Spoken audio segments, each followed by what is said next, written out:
Land Rover DC to DC converter. But what is inside this box? So let's have a look at it. So it's quite nice. It's all aluminium. This one is off an L494. There's the part number. I'll check out how much it is, put it on the screen, and what model it fits. Now, it had some screws on the top, and I thought, happy days, I'll take the screws out. But if you look, you can see some evidence of gloop.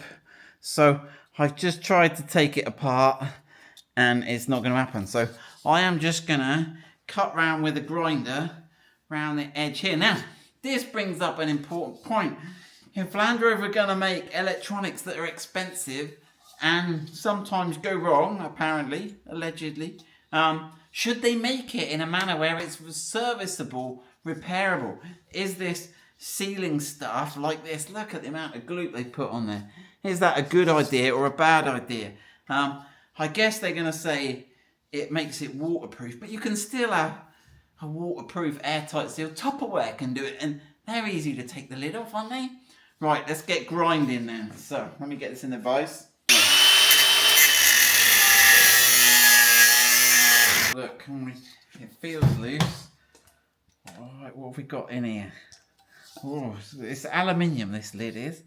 Right, it looks like this. Looks like I need to take these screws off here, possibly. Let's get that off. It's got a nice rubber membrane underneath. Let's get that one off. Again, a nice rubber membrane underneath. Right, can we now lift this off? Is it still... Oh, I don't want to bend those connector pins. Still tight on something. Right, that is it. Open. Somewhat dusty. It's quite a nice... Look at that, that's a casting. Now, obviously, these bits on the top here, I think, heat... Whoa, right, but let's have a look what we got going on here. I'll have a look what some of these components are. So these look like little transformers.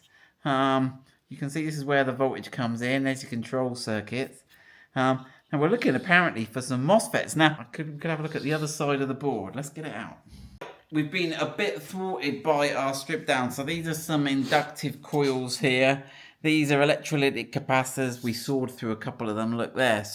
And I can't get this circuit board out. I've undone the screws, but it's actually sandwiched. If you see that little step layer there, it's all sandwiched. So these parts are made never to be taken apart or serviced or repaired.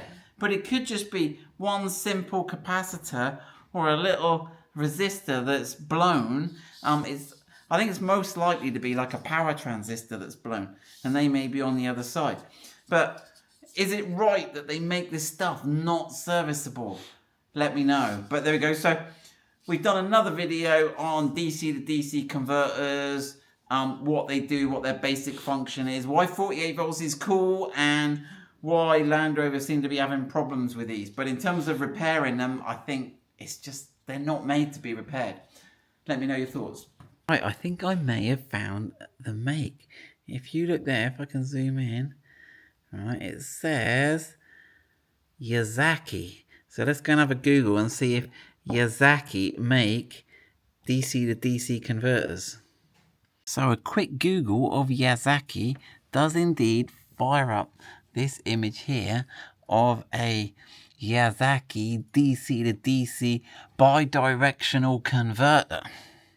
So there you go. So that DC to DC converter off that Range Rover Sport we saw is a Yazaki one. Now, it's interesting to reflect. Obviously, everyone goes, oh, Land Rovers, they have reliability problems, and they do, like many complex cars.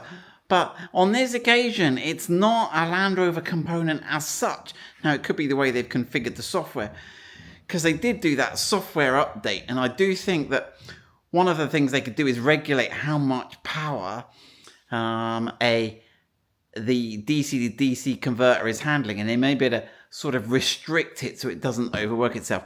But that's what's inside. Now, it'd be good to get a failed Defender DC to DC converter and see what that's like inside, and see who made that. DC to DC converters, we will get to the bottom of them.